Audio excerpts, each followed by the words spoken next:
ആശ്വാസം നേടാം. ഹൃത്തിനുള്ളിൽ ജീവൻ നൽകും വചനം, തിരുവചനം. ഈശോയിൽ സ്നേഹമുള്ളവരെ,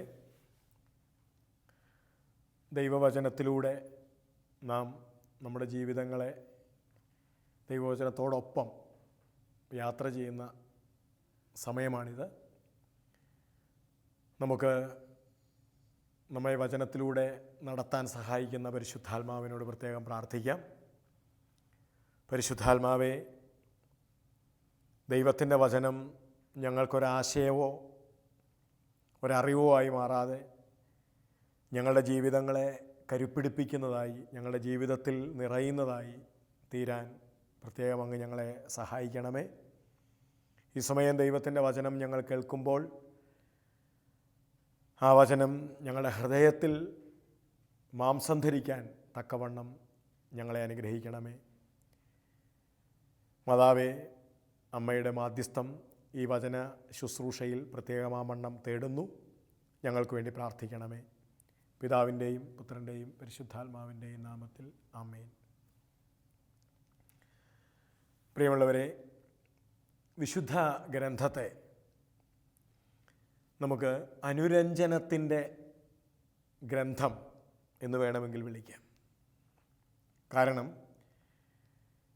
വിശുദ്ധ ഗ്രന്ഥത്തിൻ്റെ പൊരുൾ ഈ അനുരഞ്ജനത്തിൻ്റെ ആഹ്വാനവും ദൈവം മനുഷ്യനോട് അനുരഞ്ജനം നടത്തുന്നതും ഈ അനുരഞ്ജനത്തിൽ ജീവിക്കാൻ തൻ്റെ ആത്മാവിലൂടെ മനുഷ്യനെ സഹായിക്കുന്നതുമാണ്. അതുകൊണ്ടാണ് വിശുദ്ധ ഗ്രന്ഥത്തെ നമുക്ക് അനുരഞ്ജനത്തിൻ്റെ സുവിശേഷം അല്ലെങ്കിൽ അനുരഞ്ജനത്തിൻ്റെ ഗ്രന്ഥം എന്ന് വിശേഷിപ്പിക്കാം എന്ന് ഞാൻ പറഞ്ഞതിൻ്റെ അർത്ഥം. നമുക്ക് വളരെ പരിചിതമായ ഒരു തിരുവചന ഭാഗമാണ്. യെശയ്യാ പ്രവാചകൻ വഴി ദൈവമായ കർത്താവ് അരുളി ചെയ്ത ആ വചനം നമ്മുടെ മനസ്സിൽ തുളുമ്പി വരുന്നുണ്ട്. യെശയ്യാ പ്രവാചകൻ്റെ പുസ്തകം 1-ാം അധ്യായത്തിൻ്റെ 18-ാമത്തെ വാക്യം നമുക്ക് വളരെ ഹൃദിസ്ഥവുമാണ്. ആ വാക്യം കർത്താവ് അരുളി ചെയ്യുന്നു, വരുവിൻ മക്കളെ, നമുക്ക് രമ്യതപ്പെടാം. അത്ര സുന്ദരമായൊരു വിളിയാണ്, അതൊരു ആഹ്വാനമാണത്. രമ്യതപ്പെടാം.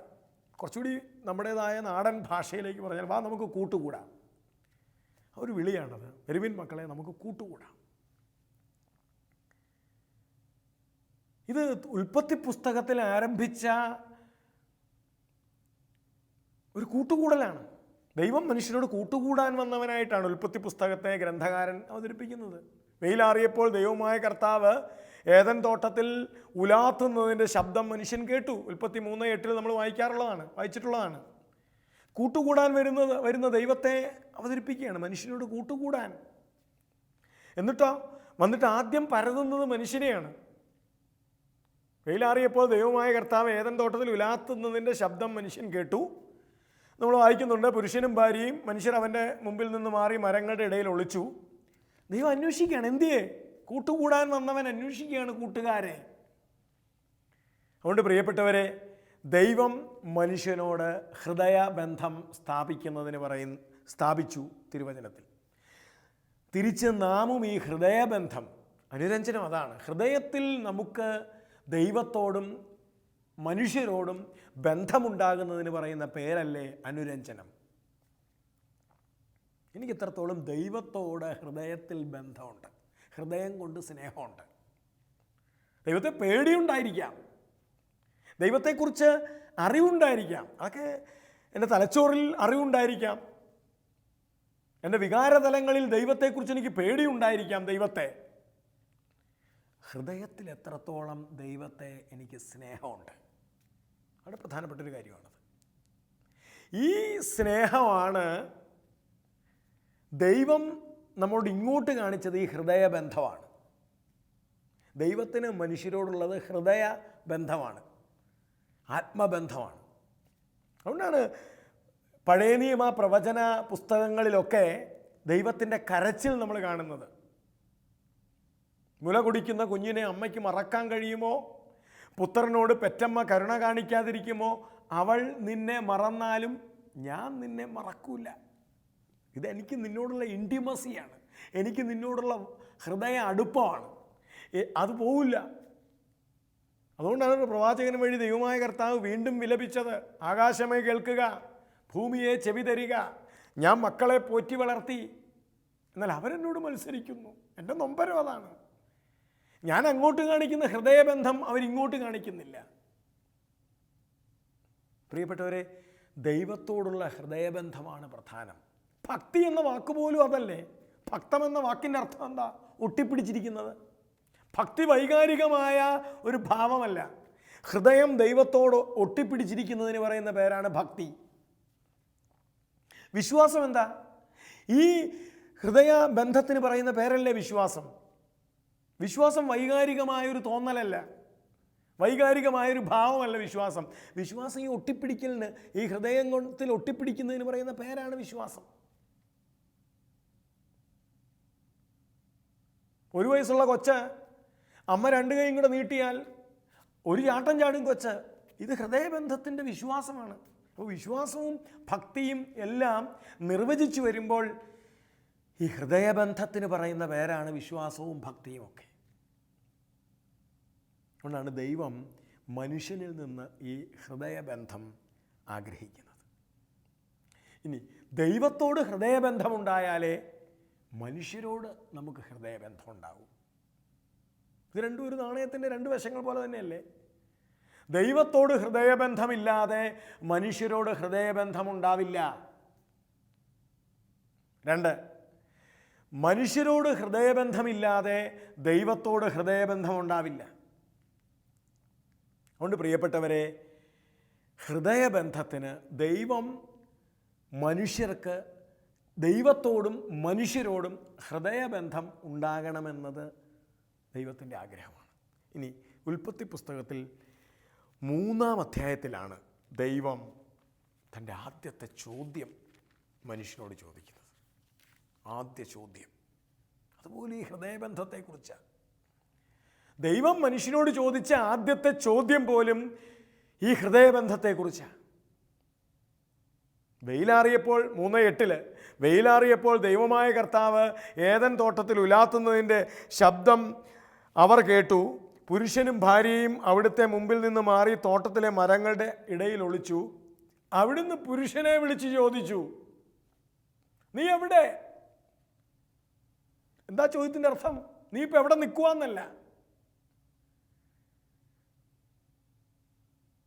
അവിടുത്തെ കാലടി ശബ്ദം കേട്ടപ്പോൾ അവൻ ഒളിച്ചെങ്കിൽ അതിൻ്റെ അർത്ഥം അവന് ഹൃദയബന്ധമില്ലാത്തതുകൊണ്ടാണ്. ഒളിച്ചെങ്കിൽ അതിൻ്റെ അർത്ഥം അവന് ഹൃദയബന്ധമില്ലാത്തത് കൊണ്ടാണ്. അതുകൊണ്ടാണ് ദൈവം ചോദിക്കുന്നത്, എന്താ ഇപ്പോഴത്തെ നിൻ്റെ അവസ്ഥ? നീ എവിടെയാണെന്ന് ചോദിച്ചാൽ അതിൻ്റെ അർത്ഥം എന്താ ഇപ്പോഴത്തെ നിൻ്റെ ഒരു സിറ്റുവേഷൻ, എന്താ നിൻ്റെ ഒരു അവസ്ഥ? ഹൃദയബന്ധം നഷ്ടപ്പെട്ടിട്ട് നീ ഒളിച്ചു നിൽക്കുമല്ലേ ഇപ്പം. നിന്റെ ഭാര്യയോട് ഹൃദയബന്ധം നഷ്ടപ്പെട്ടിരിക്കുകയല്ലേ നിനക്കിപ്പോൾ. കണ്ടോ, ഇത് ദാരുണമായ അവസ്ഥയാണ്. ഒരു മനുഷ്യൻ്റെ ജീവിതത്തിലെ ഏറ്റവും ദാരുണമായ അവസ്ഥയെന്ന് പറയുന്നത്, പ്രിയപ്പെട്ടവരെ, അവൻ ഈ ഹൃദയബന്ധം നഷ്ടപ്പെട്ട് നിൽക്കുന്ന അവസ്ഥയാണ് ഏറ്റവും ദയനീയമായ അവസ്ഥ. അതുകൊണ്ടാണ് ആ ചോദ്യത്തിൻ്റെ പ്രസക്തി പോലും.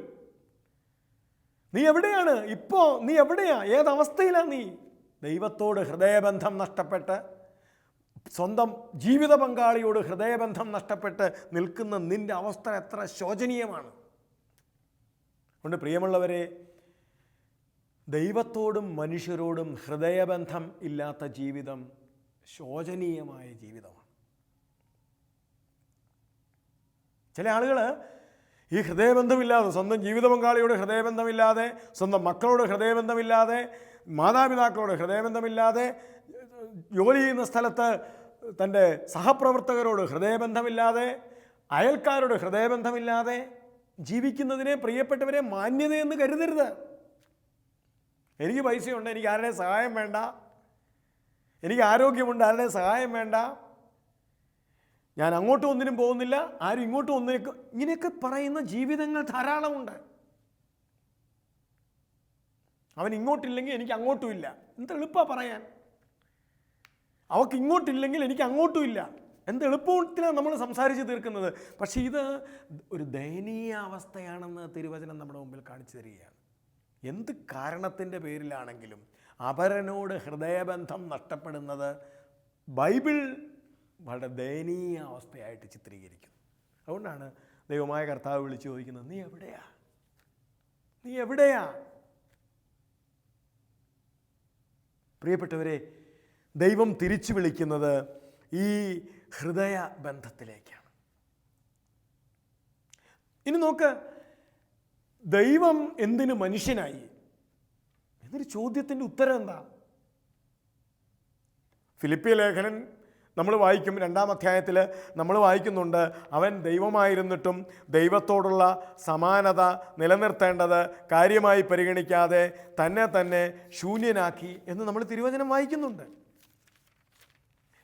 എന്തിനും ദൈവം മനുഷ്യനായി.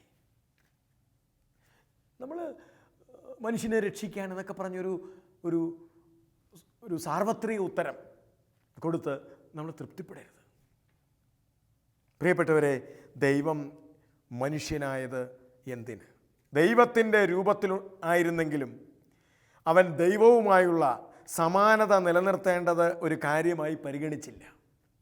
മറിച്ച് തന്നെ ശൂന്യനാക്കി കൊണ്ട് ദാസൻ്റെ രൂപം സ്വീകരിച്ച് മനുഷ്യരുടെ സാദൃശ്യത്തിൽ ആകൃതിയിൽ മനുഷ്യനെ പോലെ തീർന്നു. മരണം വരെ, അതെ കുരിശുമരണം വരെ അനുസരണമുള്ളവനായി തന്നെ താഴ്ത്തി. എന്തിനാണിത്? എന്തിന് കർത്താവ് കുരിശിൽ മരിച്ചു? എന്തിന് കർത്താവ് മനുഷ്യനായി? എന്തിന് കർത്താവ് അവഹേളനങ്ങൾ സഹിച്ചു? എന്തിന് കർത്താവ് ശരീരത്തിൽ പീഡയേറ്റു? ഇതെല്ലാം മനുഷ്യനോട് രമ്യപ്പെടാൻ വേണ്ടി ദൈവം ചെയ്ത പ്രവൃത്തിയാണ്. ഹൃദയബന്ധം, മനുഷ്യരോട് ഹൃദയബന്ധം സ്ഥാപിക്കാൻ വേണ്ടി ദൈവമായ കർത്താവ് തൻ്റെ ജീവിതത്തിൽ ഏറ്റെടുത്തതാണ് ഇതെല്ലാം. പ്രിയപ്പെട്ടവരെ, ദൈവം മനുഷ്യനോട് ഹൃദയബന്ധം സ്ഥാപിക്കാൻ വേണ്ടി ഇത്രയും സഹിച്ചെങ്കിൽ നമുക്കെന്തുകൊണ്ട് ഈ ഹൃദയബന്ധത്തിന്, ഈ അനുരഞ്ജനത്തിന്, ഈ ഹൃദയബന്ധത്തിന്, ദൈവത്തോടുള്ള ഹൃദയബന്ധത്തിനും മനുഷ്യരോടുള്ള ഹൃദയബന്ധത്തിനും പ്രാധാന്യം കൊടുത്തുകൂടാ? ഈശോ പഠിപ്പിച്ച മനോഹരമായ പ്രാർത്ഥനയുടെ പൊരുളെന്താ? ഈ ഹൃദയബന്ധം. ഈ ഹൃദയബന്ധമല്ലേ പൊരുള്? സ്വർഗസ്ഥനായ ഞങ്ങളുടെ പിതാവേ. ഹൃദയബന്ധം. അപ്പ, ഞങ്ങളുടെ അപ്പ.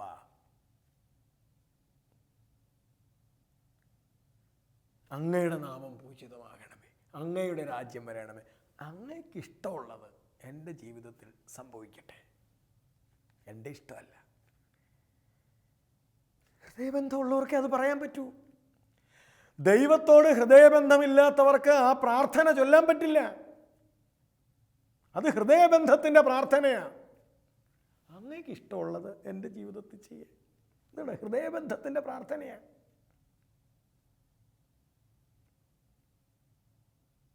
അന്നു വേണ്ടുന്ന ആഹാരം ഞങ്ങൾക്ക് തരണേ, ഞങ്ങൾക്ക് തരണേ. ഞങ്ങളുടെ കടക്കാരോട് ഞങ്ങൾ ക്ഷമിക്കുന്നത് പോലെ അപരനോടുള്ള ഹൃദയബന്ധം. അപ്പം അപരനോട് ഹൃദയബന്ധമില്ലാത്തവർക്ക് പ്രിയപ്പെട്ടവർ ഈ പ്രാർത്ഥന ചൊല്ലാൻ പറ്റില്ല. അപ്പോൾ ഈ പ്രാർത്ഥന ഹൃദയബന്ധത്തിൻ്റെ അനുരഞ്ജനത്തിൻ്റെ പ്രാർത്ഥനയാണ്. ഞങ്ങൾ, അതിനകത്ത് പദം പോലും അങ്ങനെയല്ല, ഞങ്ങൾ.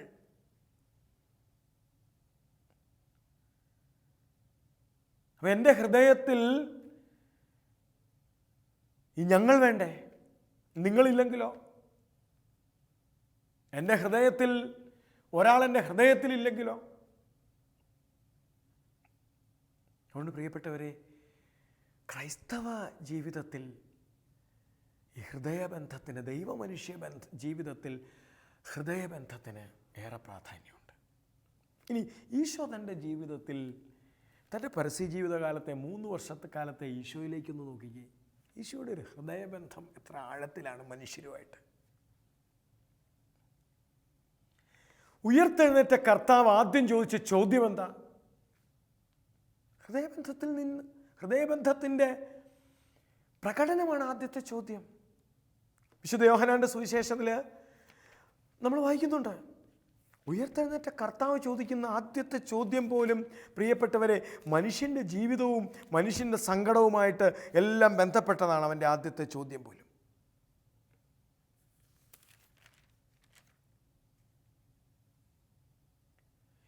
അധ്യായം, യോഹന്നാന്റെ സുവിശേഷം 20 അധ്യായം. ഒരു സ്ത്രീക്ക് അങ്ങോട്ടും ഈശോയ്ക്ക് തിരിച്ചിങ്ങോട്ടും ഉള്ള ഹൃദയബന്ധത്തിൻ്റെ ആഴം വർണ്ണിക്കുന്ന സമയമാണത്. 20 അധ്യായത്തിൻ്റെ 1-ാമത്തെ വാക്യം, ആഴ്ചയുടെ 1-ാം ദിവസം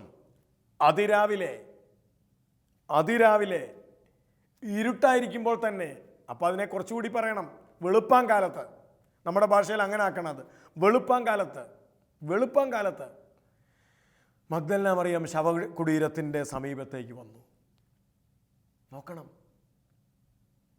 എന്താണ് ആ സ്ത്രീക്ക് ആ രാത്രി കിടന്നിട്ട് ഉറക്കം വരാത്തെ? അവൾക്ക് അവളുടെ ഗുരുവിനോടുള്ള ഹൃദയബന്ധമാണത്. പ്രിയപ്പെട്ടവരെ, എനിക്ക് വേണ്ടി തല്ലുകൊള്ളുകയും എനിക്ക് വേണ്ടി പീഡ അനുഭവിക്കുകയും എനിക്ക് വേണ്ടി നഗ്നനാക്കപ്പെടുകയും എനിക്ക് വേണ്ടി മുഖത്ത് തുപ്പലേൽക്കുകയും ചെയ്ത എൻ്റെ കർത്താവിനോട് എനിക്ക് എത്രത്തോളം എൻ്റെ ഹൃദയത്തിൽ ഒരു ബന്ധമുണ്ട്. അവൾക്ക് രാത്രി കിടന്നിട്ട് ഉറങ്ങാൻ പറ്റണില്ല. എന്നിട്ടോ ഒരു വെളുപ്പാങ്കാലത്ത് ഒരു സ്ത്രീ സഞ്ചരിക്കരുതാത്ത സമയത്ത്, അന്നത്തെ പാരമ്പര്യത്തിൽ ഒരു സ്ത്രീ ഇറങ്ങി നടക്കരുതാത്ത സമയത്ത് അവൾ ഒറ്റയ്ക്ക്, കൂടെ ആൾക്കാരും വേണ്ട, അതിനുള്ള ധൈര്യം അവൾക്കുണ്ട്. ഈ ഹൃദയബന്ധം, സ്നേഹം അവളെ നിർബന്ധിക്കുന്നു. പൗലോസ്ലീഹ പറഞ്ഞ പോലെ ക്രിസ്തുവിനോടുള്ള സ്നേഹം എന്നെ നിർബന്ധിക്കുന്നു. ഹൃദയബന്ധം അവളെ നിർബന്ധിക്കുന്നു ഒന്ന് ഓടാൻ. കിടന്നിട്ട് കിടക്കണ്ടേ, അവൾക്ക് കിടക്കാൻ പറ്റണ്ടേ, അവൾ ഓടുവാണ്. ആ നേരം വെളുക്കുന്നതിന് മുമ്പ്, ആ ഇരുട്ടായിരിക്കുമ്പോൾ തന്നെ അവൾ ഓടുവാണ് ഒറ്റയ്ക്ക് ശവകുടീരത്തിലേക്ക്. ഇത് ഹൃദയബന്ധത്തിൻ്റെ അടയാളമാണ്.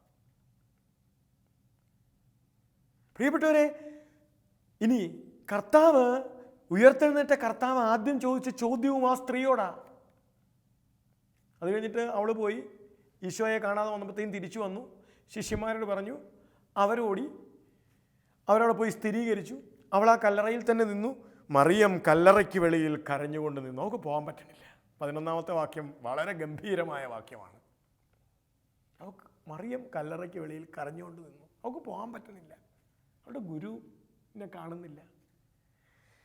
അങ്ങനെ കരഞ്ഞുകൊണ്ട് നിന്ന മറിയത്തിൻ്റെ അടുക്കൽ ഈശോ വന്ന് ചോദിച്ച ചോദ്യമാണ് ഉയർത്തെഴുന്നേറ്റ കർത്താവിൻ്റെ ആദ്യത്തെ ചോദ്യം. സ്ത്രീയെ, എന്തിനാണ് നീ കരയണേ? എന്തിനാണ് നീ കരയണേ? നിനക്കെന്താ പറ്റിയേ? എന്താ വിഷമിക്കണേ? പ്രിയപ്പെട്ടവരെ, ക്രിസ്തുവിനോട് ഹൃദയബന്ധമുള്ളവൻ അപരനോട് ഹൃദയബന്ധം സ്ഥാപിക്കണം എന്ന് തിരിച്ചറിയേണ്ട ഭാഗമാണിത്. എന്തു പറ്റി മോനെ? എന്തു പറ്റി മോളെ? പ്രിയപ്പെട്ടവളെ, നിനക്കെന്തു പറ്റി? ചങ്ങാതി, നിനക്കെന്തു പറ്റി? ഹൃദയബന്ധമില്ലാത്ത ഭക്തി, ഹൃദയബന്ധമില്ലാത്ത വിശ്വാസം വ്യർത്ഥമാണ്. ഹൃദയബന്ധമില്ലാത്ത നമ്മുടെ ജീവിതത്തിലെ ആത്മീയത കാപട്യമാണ്, കള്ളത്തരമാണ്. ഹൃദയബന്ധമില്ലാത്ത സുഖമാണോ സുഹൃത്തെ എന്ന് ചോദ്യമില്ലാത്ത ആത്മീയത, അപരൻ്റെ നെഞ്ചിടിപ്പ് എനിക്ക് ഫീൽ ചെയ്യാത്തവണ്ണം ഞാൻ അപരനിൽ നിന്ന് ഹൃദയം കൊണ്ട് അകലത്തിലാണെങ്കിൽ, ഇവിടെ മറിയത്തിൻ്റെ ചങ്കിടിപ്പ് കർത്താവിൻ്റെ ഹൃദയത്തെ തളർത്തുകയാണ്. ആണ് അവൻ ചോദിക്കുന്നത്, നീ എന്തിനാ കരയണേ?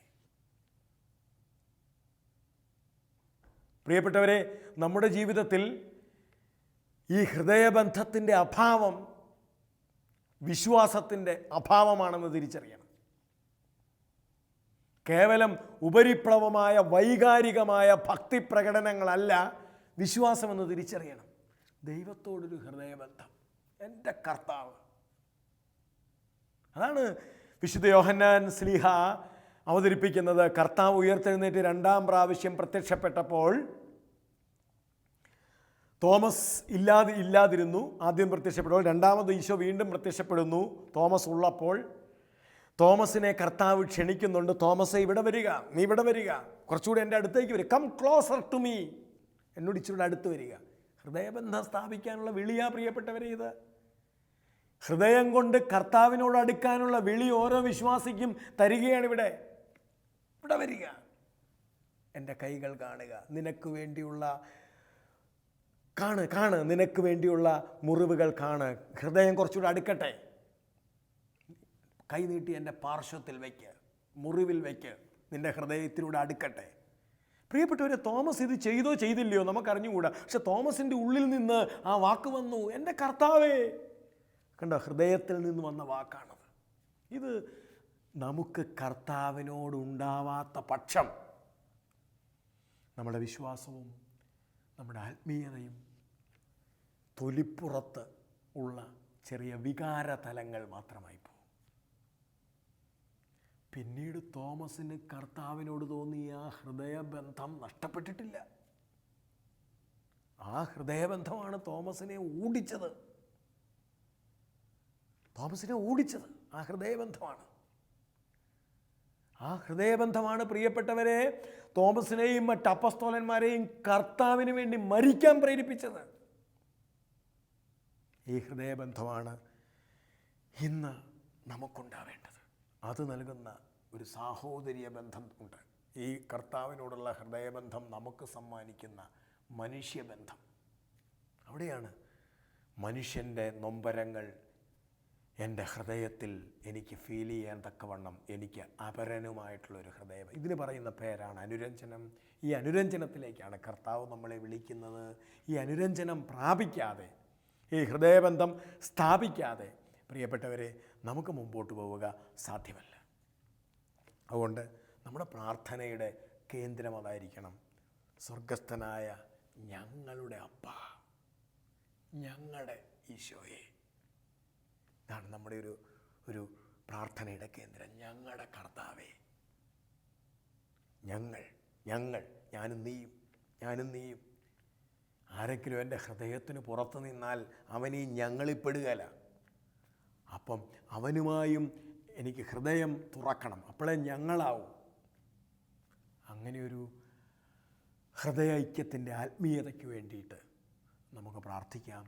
നമുക്കൊരുമിച്ച് കർത്താവായ ഈശോയെ, അങ്ങ് ഞങ്ങളുടെ ജീവിതത്തിൽ തരാൻ ആഗ്രഹിക്കുന്ന ഹൃദയബന്ധത്തെ ഓർത്ത് നന്ദി പറയുന്നു. ഈശോയെ, അങ്ങയോടും അങ്ങയുടെ പ്രിയപ്പെട്ടവർ ഓരോരുത്തരോടും ഹൃദയം കൊണ്ടൊരു സ്നേഹവും ബന്ധവും അടുപ്പവും ഉണ്ടാവാൻ തക്കവണ്ണം ഞങ്ങളെ അങ്ങ് അനുഗ്രഹിക്കണമേ എന്ന് പ്രാർത്ഥിക്കുന്നു. പിതാവിൻ്റെയും പുത്രൻ്റെയും പരിശുദ്ധാത്മാവിൻ്റെയും നാമത്തിൽ ആമേൻ.